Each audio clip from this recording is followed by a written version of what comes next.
नमस्कार प्रेक्षकांनो, आजच्या या थरारक भागामध्ये आपले स्वागत आहे. तर मित्रांनो, आपण कालच्या एपिसोडमध्ये बघितले होते की इकडे सावली गुलगुलच्या बाहेर बसून रडत असते आणि तेवढ्यात तिला ओवी बघत असते आणि ती तिच्याकडे येते आणि ओवी म्हणते, अबीरच्या आई तुम्ही इकडे असे का रडत आहात? तर मित्रांनो, आपण इथपर्यंत मागच्या एपिसोडमध्ये बघितली. आता नेमकं पुढच्या एपिसोडमध्ये काय घडणार हे आज आपण बघणार आहोत. त्यासाठी हा व्हिडिओ पूर्ण बघा. आणि आता तेवढ्यात ओवी तिकडून येते आणि ती म्हणते, तुम्ही अशा का रडत आहात? तर सावली म्हणते, मी रडू नाही राहिले, तर डोळ्यात काहीतरी कचरा गेलाय. तर ओवी म्हणते, तुम्ही माझ्याशी खोटं बोलतायत, तुम्ही खरोखर रडू राहिल्या. तर सावली तिला समजावून सांगते. ओवी म्हणते, तुम्ही अशा रडू नका, मला चांगलं नाही वाटत, आता हसा बरं. आणि मित्रांनो, तर आता तिथून ओवी आपल्या घराकडे निघते आणि तिला अमृता काकू न्यायला आलेली असते. आणि तेवढ्यात ओवी सावलीला म्हणते, ते बघा ती माझी काकू मला न्यायला आलेली आहे, तुम्ही तिच्याशी एकदा नक्की भेटा. पण सावलीला इकडून जगन्नाथचा कॉल आल्यामुळे ती तिला भेटू नाही शकत. आणि जगन्नाथ म्हणतो, सावली किती वेळ उशीर झाला आहे, तुला इकडे यायला लावलं होतं. तर सावली म्हणते, हो बाबा मी आत्ताच आले, तिकडे येते. तर मित्रांनो, आता इकडे ज्या कचेरीमध्ये जगन्नाथ, सावली आणि अबीर आपल्या कामासाठी गेलेले असतात, तिथेच सारंगसुद्धा आपल्या कामासाठी आलेला असतो.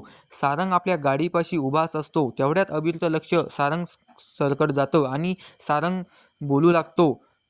आणि अबीर तिकडे जातो आणि त्या संग बोलू लागतो आणि म्हणतो, सुपर हिरो, अरे आपली लई दिवसातून भेट झाली. तर ते दोघे तिथे गाडी शेजारी बोलू लागतात. आणि तेवढ्यात आता आतमधून कोणीतरी येतंय आणि अबीरला आरोळी देऊन म्हणतंय की तुला तुझ्या बाबांनी बोलवलंय. तर तेवढ्यात तिथून अबीर आतमध्ये निघून जातो. आणि मित्रांनो, आता इकडे अमृता काकू आणि ओवी घरी गेल्यानंतर मोनिका त्यांना पकडते आणि त्यांना बोलते आणि त्यांचा सर्व काही जो खेळ झाला होता तो सर्व ती तिलोत्तमाला सांगते. आणि ती तिलोत्तमाला वाढवून सांगते आणि तिलोत्तमा म्हणते, आता यांना काय जी शिक्षा द्यायची ती तू दे. आणि आता मोनिका इकडे त्यांना शिक्षा इतकी बेकार देते की विचारूच नका.